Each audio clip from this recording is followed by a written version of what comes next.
Hi, I'm Dr. Tom Ulrich, and I'd like to talk about leadership and engineering. Hey, in today's video, what I'd like to talk about is conflict. Now, what I'm going to do then is I'm going to talk about, there's some sort of standard things people say when they do sort of leadership skills training. I'll talk about those. And then I also want to bring you up to date on some of the latest research on our understanding of how conflict works. All right, so first of all, in terms of, if your company was to send you to some leadership skills thing and they talked about conflict, probably the first thing you do is show you a paper by a guy named Bruce Tuckman. It's a 1965 paper, and what he did was he concluded that there's sort of four phases when you have a small group that comes together. There's four phases the group progresses through. So the first one he called forming, which is just simply sort of the mechanics of, okay, now we're a group.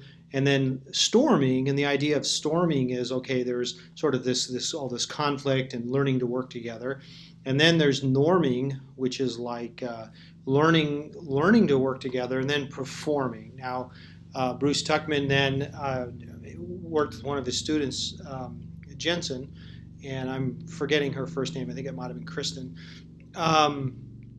Any rate, in 1977 they revised it a little bit, and they added a fifth phase, which is adjourning. So when you see it spelled, it kind of looks like it rhymes, but forming, storming, norming, performing, adjourning doesn't really rhyme, but that's kind of where it's at. So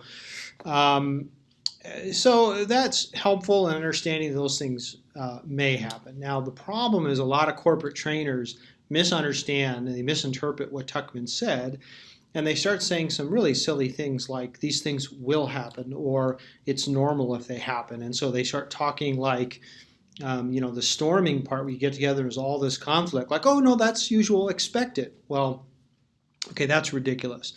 It is not that a new group has to have conflict. Certainly as a leader, your goal is to make that not so. And with a lot of things like this, what the research, the literature really suggests is the problem with expecting conflict is as you start to expect behaviors, you very subtly encourage them. And the truth of the matter is by expecting conflict, you may actually be causing conflict. So that's something to know. The other thing to know about Tuckman's stuff is it really is limited in its applicability to the workplace. And the reason is very simple. So when Tuckman did his research, he studied two types of small groups.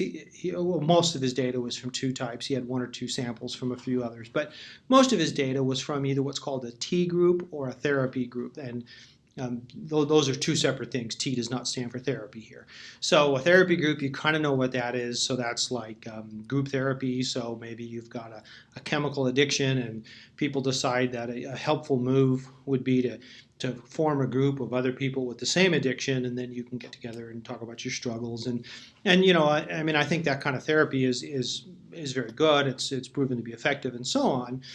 But a question for your consideration would be, is it really fair to say that the dynamics that are experienced in a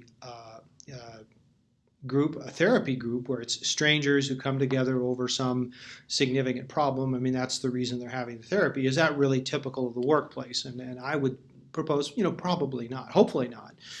And then there's the T group, and the idea there is people want to just find clever ways to teach group dynamics, and what they said is, hey, when we teach this class, what we'll do is we'll break the class up into small groups and give them assignments, and then as part of their assignment, they will study and observe the dynamics of their own group. So this is a group of strangers that come together for the purpose of studying group dynamics, and that's what's called the T group.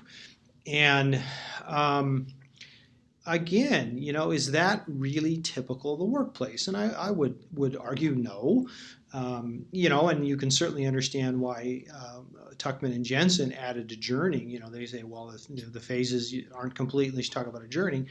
It's not like, hey, a group, when a group's formed, it has to end. That's just truly ridiculous.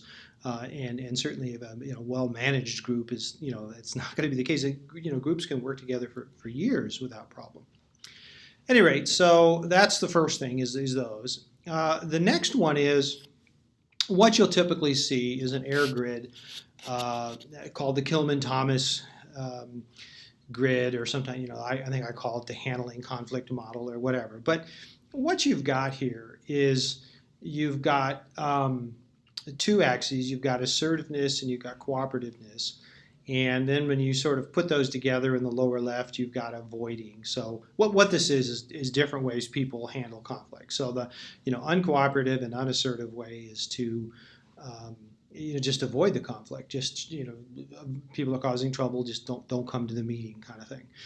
Then you've got people who are accommodating. They're so determined to cooperate that they just sort of give up and don't assert their the things they think they need to do, and so on. And then you've got competing, where you're plenty assertive, but you're not cooperative. And what you're doing there is you're just being self-centered, trying to establish the alpha.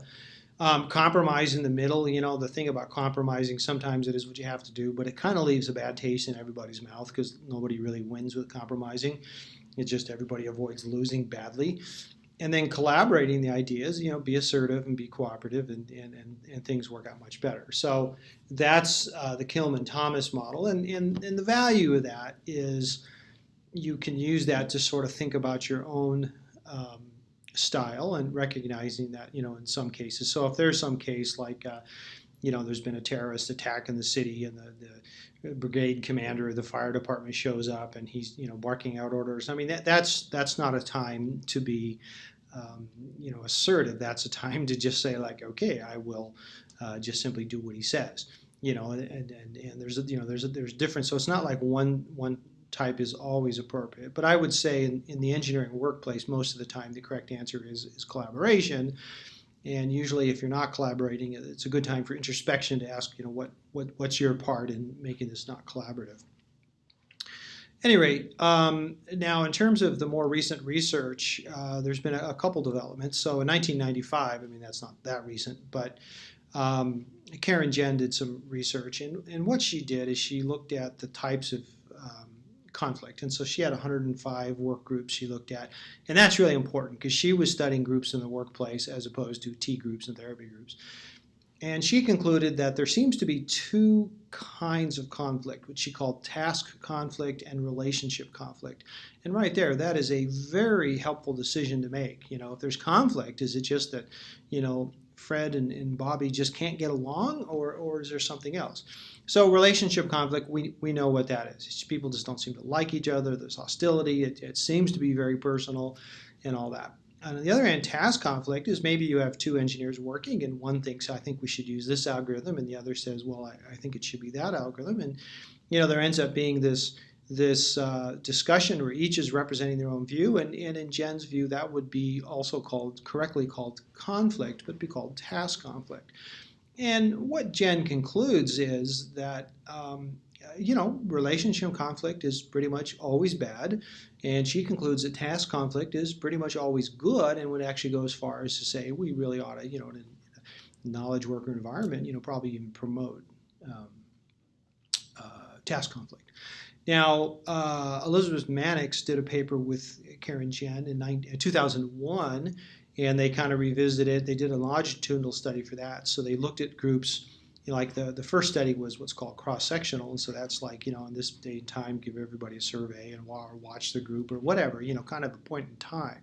Longitudinal, it's like, hey, do something with the group, observe it, or give them a survey or something, and then 5 years later, same group, look at them, survey, whatever. And so you kind of get this time elapsed and see how the group changed over time. So they did that with like 105 groups, something like that. And it was actually Jehn's first paper. There was 105 groups. Anyway, Jehn and Mannix was a bunch of groups, and what they concluded is they missed one. There's actually a third kind of conflict called process conflict, and what that is conflict related to how we go about our work. So, are you going to do it? Am I going to do it? What process are we going to use? Who has the final say? Which team is going to do it? I mean, all these sort of process things. And what they concluded was process conflict is bad. It's not as bad as relational conflict. But the big takeaway is what they observed was process conflict often leads to relational conflict, and we know relational conflict is always bad in the sense that it's always counterproductive. It always correlates with all sorts of horrible things. You don't want relational conflict, and that's one of the reasons I'm so big on clarifying that with the Tuckman's model is do not buy into this nonsense that, well, no, it's unavoidable to have all this conflict. No, it's totally avoidable. People have agency. You have a free will. You can make choices. You can do things. So, anyway, that's process conflict. Now, fast forward to 2011. So, Kristen Behfar and Elizabeth Mannix, and then two others, Peterson and Tuckman, they did another paper where they kind of revisited, and what they showed was, yeah, they sort of confirmed all three. There's process conflict, relationship conflict, and task conflict, and kind of the same results. Fast forwarding to 2017, you have Kuvass and Hjerto and Kuvass, and they're in the Nordic countries in Europe, and what they found was all kinds of conflict are bad, period, end of story. Their data showed that there's never a case where conflict's good. So how do we put that together? I mean, Jehn and Mannix, their methodology was very sound. They're very good researchers. I mean, how can we resolve this? And I think the answer can be found in the Globe study, which was this giant study. I'll make a video about it someday, where they looked at culture, and they found that there's 9 dimensions of societal culture. They looked at 62 different societies, and the bottom line is the U.S. is fairly high on one of the dimensions called assertiveness. The country that Hjerto and Kuvass were doing their study in is fairly low in assertiveness. And I think the bottom line is, task conflict can be a very positive thing if your culture is such that that's an acceptable way to interact. But in countries where they have a very much of an intolerance for assertiveness, then task conflict is just simply a terrible idea. So it gets to be very societal based, limited by societal culture. At any rate, hopefully that's helpful, and hopefully that brings home the big takeaway as a manager, as an engineering manager. Look, part of your business, part of what you need to do is limit conflict. Take an active role. It's not somebody else's problem. If it's your group, you need to get on these people and give them feedback and explain to them the hows and the whys and whatnot. And just simply, everybody will be better off. We've got to work to clarify the process, because that causes a relationship process. It's your job to make sure we're clear on the process to reduce process conflict. Got to make sure people are learning to play nice with each other to get really relational conflict, and then to the extent that it's not including relational and process conflict, allow at least in American context, allow the task conflict, maybe even encourage people to think through and take a counter position, and don't be a jerk about it. And sometimes people use the expression, play devil's advocate, and well, the problem with that is the devil doesn't need an advocate. He's doing just fine by himself. But still, the concept is good that sometimes there's real value in trying to push a different view, just to sort of check your thinking and so on. At any rate, I'm Dr. Tom Ulrich, and that's what I've got to say about conflict, and we'll talk to you next time.